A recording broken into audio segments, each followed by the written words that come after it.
E aí, galerinha, beleza? Vamos lá? Vamos fazer aqui uma aula um pouco diferente hoje. Vamos responder algumas questões de provas. E vamos começar justamente por essa que fala em relação à chamada fronteira agrícola. Tá? Nessa primeira questão, o comando diz o seguinte: o processo histórico mencionado evidencia, em temporalidades distintas, um confronto entre... Bom, processo histórico é o que a gente vai ver no texto, procurar no texto qual processo histórico é esse. E aí a gente vai ver que, em tempos diferentes, qual o confronto que se destaca no texto? Qual o confronto ou o desafio que nos oferece o processo histórico citado? Vamos ver o texto.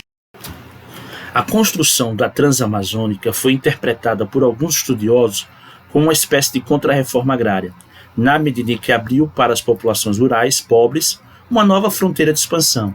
Na prática, porém, os projetos de colonização da Amazônia fracassaram ou não tiveram continuidade. Em 1985, o MST retorna à ancestral luta pela reforma agrária brasileira. Essa luta não é nova, sendo definida por abolicionistas do século XIX e pelas ligas camponesas nos anos 50 e 60. Pois bem, a conquista da Amazônia, ou seja, o avanço da fronteira agrícola sobre a Amazônia, ela vinha como uma esperança para que a reforma agrária ela pudesse ser feita. Tá? Mas isso não aconteceu, o texto está dizendo isso. Tá? Mais ainda, diz e fala sobre a questão do processo histórico dos movimentos sociais, o MST, as lutas abolicionistas e as ligas camponesas. Então, o que é que realmente exigem todos esses fenômenos sociais? É isso que quer o comando. Vamos responder. Bom, a letra A diz assim: projetos políticos de ocupação fundiária e resistência social. Né? Quer dizer, a Amazônia foi um projeto político de ocupação fundiária transamazônica, mas houve muita resistência social pelo MST. B. Estratégias públicas de qualificação técnica e cultura tradicional. Não, em nenhum momento o texto fala sobre qualificação técnica, nem tampouco sobre cultura tradicional. Letra C. Mecanismos legais de delimitação territorial e articulação legislativa. Também não aconteceu isso, o texto também não está falando sobre a questão de delimitação de terras, nem tampouco sobre articulação legislativa. Letra D. Planejamentos estatais de reforma trabalhista e organização partidária. Não, né? Na verdade o MST não é um partido e, ao mesmo tempo, planejamentos estatais de reforma trabalhista, não, era de ocupação de terras, né? E letra E. Modelos econômicos de desenvolvimento nacional e mobilização sindical. Não é uma mobilização sindical, não é no parte de trabalhadores, parte de sem terras. Então, consequentemente, não é sindical. Resposta, letra A. Vamos lá, mais uma questão de fronteira agrícola. Vamos ver o que diz o comando. O texto trata da ocupação de uma parcela do território brasileiro. O processo econômico diretamente associado a essa ocupação foi o avanço da... Está muito direto aí, né? Ele quer saber qual a parcela do território brasileiro que foi ocupada e qual o processo econômico que fez com que essa área fosse ocupada. Rapidinho, né? Essa vai ser, acredito que fácil. Vamos lá. O Centro-Oeste apresentou-se como extremamente receptivo aos novos fenômenos da urbanização, já que era praticamente virgem, não possuindo infraestrutura de monta nem outros investimentos fixos vindos do passado. Pôde, assim, receber uma infraestrutura nova, totalmente a serviço de uma economia moderna. Bem, meus queridos, Centro-Oeste, esse é o espaço territorial que foi ocupado. Tá? E qual a atividade econômica? Aí ele quer saber qual a relação, né, que tornou essa região uma nova infraestrutura, uma economia moderna. Gente, tá na cara, né? Vamos ver. Industrialização voltada para o setor de base? Não. Ocorreu sim uma industrialização diante desse avanço, mas foi para atender a principal atividade econômica da região, que era a agropecuária. Então, se aí ao invés de setor de base nós tivéssemos setor de agroindústria, beleza, máquinas, colhedeiras, ceifadeiras, tratores, ou insumos agrícolas, sementes, adubos, fertilizantes, né? Ou ainda indústrias de couro, indústria alimentícia, estaria certo, mas não indústria de base. Letra B, economia da borracha no sul da Amazônia. Não, a borracha foi lá no norte e no oeste da Amazônia. C, fronteira agropecuária que degradou parte do Cerrado. Meus queridos, falou em Centro-Oeste, a gente pensa logo em Cerrado. Falou em Centro-Oeste, a gente pensa logo em agropecuária, soja, pecuária bovina. né? Foi isso que acabou determinando a ocupação daquelas regiões. Letra D, exploração mineral na Chapada dos Guimarães. Não foi exploração mineral, foi agropecuária. E letra E, extrativismo na região pantaneira. Também não foi. Lembre-se que o Pantanal é uma das áreas mais preservadas do Brasil, então também não pode ser essa. Resposta, letra C, de casa. Vamos para a terceira, ainda o tema fronteira agrícola. Vamos lá. Na situação descrita, a destruição do patrimônio natural dessa área destacada é explicada pela.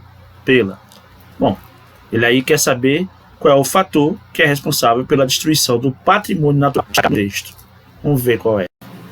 Ao longo dos últimos 500 anos, o Brasil viu suas fronteiras do litoral expandirem-se para o interior. É apenas lógico que a Amazônia tenha sido a última fronteira a ser conquistada e submetida aos ditames da agricultura, pecuária, lavoura e silvicultura. A incorporação recente nas áreas amazônicas, a exploração capitalista tem resultado em implicações problemáticas, dentre elas a destruição do rico patrimônio natural dessa região. Mais uma vez a Amazônia, vejam, a Amazônia e Centro-Oeste são as duas últimas áreas de avanço da fronteira agrícola, por isso que elas são as mais cobradas. Centro-Oeste na década de 50, 60, a Amazônia a partir da década de 70. Quando ele fala aí, a última a ser conquistada, agricultura, pecuária, lavoura e silvicultura, são as atividades econômicas que mais contribuíram para isso. Lembrando, silvicultura é quando você replanta, é o replantio de árvores com a intenção de explorar, econômica. Então ele pede justamente para que você diga qual é a relação que existe entre o avanço, tá certo, da Amazônia e a destruição do patrimônio natural dessa região. O texto já diz, né? Ficou de cara essa. Vamos lá às alternativas. Apesar de ser uma questão que a gente já poderia ir direto na resposta. Mas vamos lá. Distribuição da população ribeirinha. Não, o povoamento não foi o responsável pela destruição do patrimônio natural, até porque também boa parte da população ribeirinha ela é nativa da região. Patenteamento das espécies nativas. Bom, isso é um outro problema que a Amazônia tem, mas não é o responsável pela destruição do patrimônio natural. Letra C, expansão do transporte hidroviário. É importante também na região, não resta dúvida, mas isso foi o fator? Também não. Desenvolvimento do agronegócio. Eis a resposta. Falou em fronteira agrícola, Centro-Oeste, Amazônia, desenvolvimento do agronegócio. Não tem para onde errar uma questão dessa. Letra E, aumento da atividade turística. É uma atividade que causa impactos mais mínimos também se comparados ao agronegócio. Lembre-se, o agronegócio é o grande responsável pelas queimadas e pelo desmatamento. Por isso, resposta letra D de dado. E vamos para a última de fronteira agrícola. Vamos lá? As atividades econômicas citadas no texto representam uma inovação técnica que trouxe como consequência para a região A. Bom, a gente vai procurar no texto as atividades econômicas que estão citadas, ok? E a consequência que a inovação técnica dessas atividades trouxeram para a região. Vamos lá, vamos ver o que é. A expansão da fronteira agrícola chega ao semiárido do Nordeste do Brasil com a implantação de empresas transnacionais e nacionais, que, beneficiantes do fácil acesso à terra e água, se voltam especialmente para a fruticultura irrigada e o cultivo de camarões. O modelo de produção do agrohidronegócio caracteriza-se pelo cultivo em extensas áreas, antecedido pelo desmatamento e consequente comprometimento da biodiversidade. Bom, a gente não pode esquecer que uma das áreas que vem sofrendo também nos últimos anos a expansão da fronteira é o sertão nordestino. Você pode até estranhar, sim, fácil acesso à terra e à água. Bom, a gente não pode esquecer que, apesar de ser uma região semiárida, mas é uma região marcada por muitos rios, e alguns deles permanentes, como é o caso de São Francisco, que vem sendo muito aproveitado para a fruticultura irrigada. Não podemos esquecer também do cultivo de camarões, carne e cicultura. Apesar disso ser um pouco mais na região litorânea, mas também se encontra um pouco no semiárido. Pois bem, quando ele fala sobre isso, ele não nega que essas atividades econômicas foram responsáveis pelo desmatamento e a biodiversidade.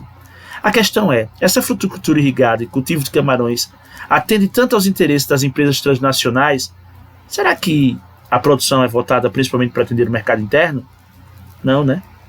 É voltado principalmente para atender o mercado externo, não se esqueça disso. Vamos responder as questões, os itens.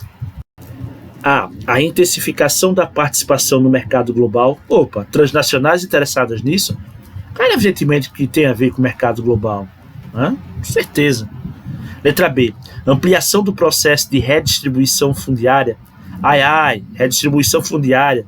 Ou seja, uma melhor distribuição da estrutura fundiária. É sonho, não é fato. Letra C.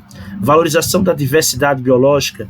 Olha, o sertão até tem uma diversidade biológica, porém não é uma valorização e também não há uma diversidade tanto assim para que ela seja tão valorizada por essas atividades econômicas.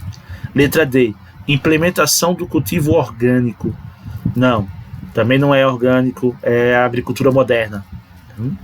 E letra E. Expansão da agricultura familiar. Também não. São grandes empresas transnacionais e nacionais, como diz o texto. Então não tem nada a ver com a agricultura familiar. Resposta, letra A.